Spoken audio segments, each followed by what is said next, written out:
Do you have walls that look like this? Do you know other people with walls like these? Do you believe that art has not only the ability to transform walls and spaces, but hearts and minds as well? If you answered yes to these questions, then you share that with me. Also, it seems you know some walls that need some work on them. I can help with that. My name is Ray Strazo, and I'm an artist and writer, and I also identify as transgender. I've been accepted to the Pacific School of Religion, and will be heading to Berkeley to complete a master's in social transformation starting in August.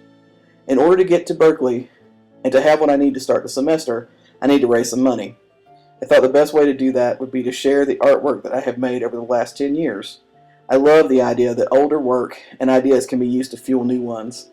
I also believe that as a part of the spiritual nature of art making, art needs to be seen in order to complete its journey.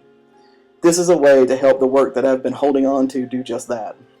So why in the world would an artist be heading to seminary? In my professional life, I've worked as a teacher, as a graphic designer, and as an activist and advocate, and most recently as a case manager for a homeless youth program. It seems that all of those things would be radically different types of jobs for someone who studied to be a literature teacher first, and then an activist, and then an artist. But they have all proven to work together to lead from one part of my path to the next. My job as a case manager is actually a huge reason for wanting to go to seminary. I'm currently seeking a way to integrate my teaching, activism, art practice, and spirituality into a way of being and working that can help affect change and growth in my life and in the life of others. My calling has always been teaching, but I now realize that my view of what that could look like was previously too narrow, and now I'm looking to broaden my skills and open up to a new and more creative way of being a teacher. I believe that art making is connected to the divine, and that creativity is a gift of the divine artist that is the center of all people. I believe that art combined with spiritual practice is about connecting to spirit and about bringing that divine to the viewer, the listener, the participant, and to the artist themselves. Art, in my experience, is about healing, about bridging gaps of understanding, about activism, about earnest connection. I say this because art saved my life. As a trans person in a small southern town, I was disconnected, afraid, and living as a victim. I left a master's program in English to pursue art. The first photography class that I took required a narrative project. I talked to the person teaching the class about wanting to tell my story. I thought she would tell me it was too offensive, too personal, too controversial to be done in class. I was wrong. She did nothing but encourage me. The class was incredibly receptive to my story and to the work. It changed everything. It opened me up to the ability to be able to live my own life and my own truth and not just suffer for it.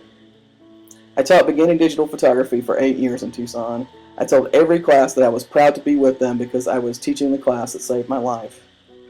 I see the program at PSR as an opportunity to find my spiritual grounding and hone my artistic life in a space that values creativity as a connection to the divine and to other people. I would also like to use the nature of art to help other people heal from the systematic oppressions in our culture. I want to explore and learn tools that will bring serenity and peace into the work of creating change. I also hope to develop my career as an artist. My work has always been autobiographical in nature and steeped in identity politics, but my focus has been on my experience as being a trans person. The work has grown from there to be less political and more about wholeness and spirit as well as activism. Showing up authentically is the best activism I think I can do, and my work is about that. I also think it's important to help other people engage with their own stories and senses of themselves. If people were more free to be themselves with acceptance, we would have less social justice work to do. I think that art is a way to reach people on a personal and truly connected level. So I want to end with a quote that carried me all the way through graduate school and then another that carries me now. In her book Trash, Dorothy Allison says, "Stories are the only way I know to make sure of my ongoing decision to live, to set moment to moment a small piece of stubbornness against an ocean of ignorance and obliteration.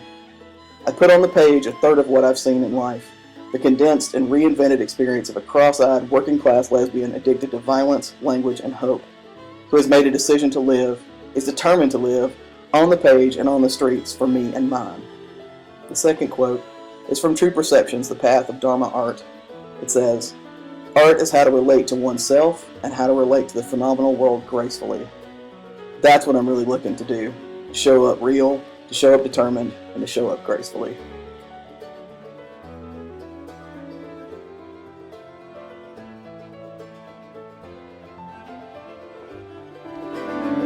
So you made it to the end of the video. So I just wanted to take a second to say, for everyone who's sharing, who's going to the website, who's visiting my blog, who's contributing, and who plans to buy a piece of work, I really, really appreciate it. Thanks for all your support.